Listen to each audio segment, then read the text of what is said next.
உண்மை அறிந்தவர்களாயும் இருப்பீர்கள், உண்மை உங்களுக்கு விடுதலை அளிக்கும். யோவான் 8 அதிகாரம் 32 இந்த உண்மை அப்படின்றதுக்கு இன்னொரு பேர் சத்தியம்.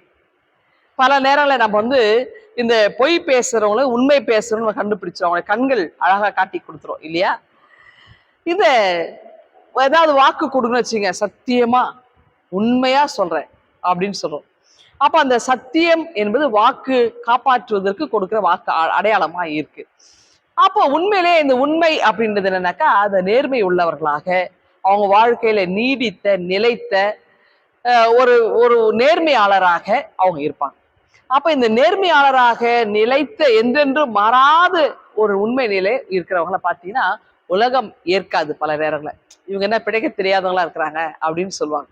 ரொம்ப உண்மையா இருந்து பாருங்களேன், நம்மளை சுற்றி இருக்கிற யாருமே சரி இருக்க மாட்டாங்க. நம்ம மட்டுமே உண்மையா இருக்கும்போது பல அடிகள் நமக்கு விழும்.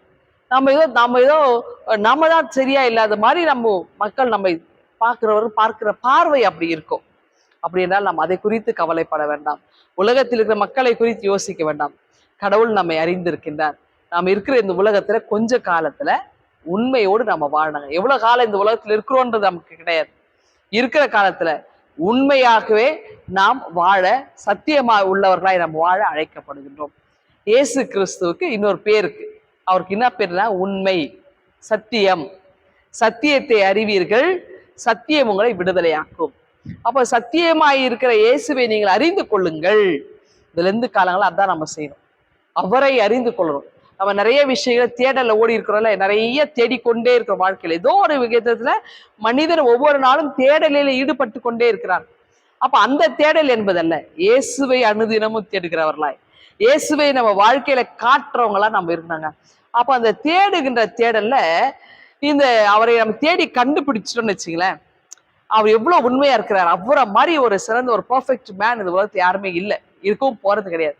அவரை போல நான் இருக்கணும்னு ஒவ்வொருத்தரும் ஒரு அறைக்கோல் எடுத்து வாடும் பொழுது நம்ம வாழ்க்கையில இந்த மீட்பு, விடுதலை நமக்கு நிச்சயமாய் கிடையாது.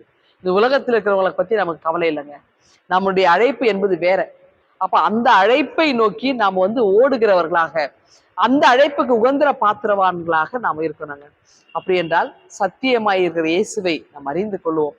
சத்தியம், உண்மை, இயேசு நம்மை நிச்சயமாய் எல்லா துன்ப துயரங்களில் இருந்தும் நம்மை விடுதலை செய்கிறவராக. யாரெல்லாம் இந்த நாள்ல அமைதி இழந்திருக்கிறீங்களோ, யாரெல்லாம் இந்த நாள்ல தேவையில் இருக்கிறீங்களோ, யாரெல்லாம் நோயில கஷ்டப்படுறீங்களோ, ஆண்டவர் உங்களுடைய குரலை கேட்கிறார். உண்மையாகவே அவரை கூப்பிடுறீங்கன்னு வச்சுங்களேன், உண்மையாய் தம்மை நோக்கி கூப்பிடுகிற யாவருக்கும் ஆண்டவர் சமீபமா இருக்கிறார் இல்லையா? அப்படிப்பட்ட ஆண்டவர், நீங்க மனசார உண்மை நிலையில ஆண்டவரை கூப்பிட்டு பாருங்களேன், உங்களுடைய அழைப்பின் குரலை கேட்டு ஓடி உங்களுக்கு விடுதலை செய்கிறவராக. உண்மையாக அவரை நீங்கள் அறிந்து கொள்ளுங்கள், சத்தியமாக இருக்கிற அவரை நீங்கள் அறிந்து கொள்ளுங்கள்.